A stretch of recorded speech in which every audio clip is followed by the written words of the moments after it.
इतिहास फक्त पुस्तकात लिहिला जातो, पण काही नावं अशी असतात जी काळजावर कोरली जातात.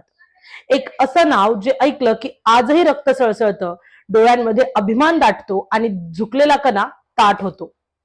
छत्रपती शिवाजी महाराज. 350हून अधिक वर्ष उलटली, कितीतरी साम्राज्य आली आणि मातीत मिसळली, पण आजही कोट्यावधी लोकांच्या मनात एकच राजा अधिराज्य गाजवतो. का?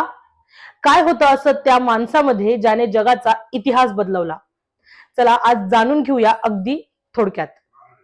वयाच्या 16व्या वर्षी जेव्हा मुलं खेळण्याच्या बागडण्याच्या मध्ये मग्न असतात, त्यांना समजत नाही, ते त्यांची लाईफ फिगर आउट करत असतात, त्या वयामध्ये या राजाने तोरणा सर करून स्वराज्याचं तोरण बांधलं.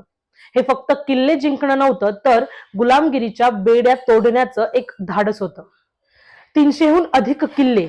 विचार करा, ना आधुनिक नकाशे, ना टॅग, ना सिमेंट, तरीही सह्याद्रीच्या छातडावर उभं राहिलेले हे किल्ले आजही जगाला मॅनेजमेंट आणि इंजिनिअरिंग शिकवते. शत्रू एक नव्हता. मुघल, आदिलशाही, कुतुबशाही, पोर्तुगीज आणि सिद्धी या 5 बलाढ्य शक्तींना महाराजांनी एकाच वेळी पाणी पाजलं. हे युद्ध केवळ शक्तीचं नाही, तर ते युक्तीचं एक सुंदर उदाहरण होतं. हे फक्त तलवारीने नाही, तर बुद्धीने जिंकलं होतं. ज्याचं आरमार त्याचा समुद्र, ही दूरदृष्टी ठेवून महाराजांनी शून्यातून आरमार उभं केलं. सिंधुदुर्ग, विजयदुर्ग सारखे जलदुर्ग आजही समुद्राच्या लाटांना छाती ठोकून उत्तर देत आहे. महाराजांच्या राज्यात तलवार केवळ शत्रूचा नायनाट करण्यासाठीच उपसली जायची. परस्त्रीला माता मानणारा असा राजा जगात दुसरा झालाच नाही. शत्रूच्या घरातील महिलांनाही सन्मानाने साडी चोळी देऊन घरी पाठवणारी नैतिकता फक्त छत्रपती शिवाजी महाराजांकडेच होती. एकही बलात्कार किंवा जबरदस्ती, धर्मांतराची नोंद नसलेला हा जगातील सर्वात स्वच्छ इतिहास आहे.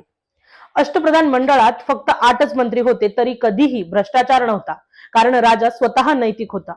40,000च्या फौजेला 5,000 मावळ्यांनी गनिमी काव्याने धूळ चारली, कारण त्यांच्याकडे फक्त शस्त्र नव्हतं, तर महाराजांवर असलेले अढळ प्रेम आणि निष्ठा होती.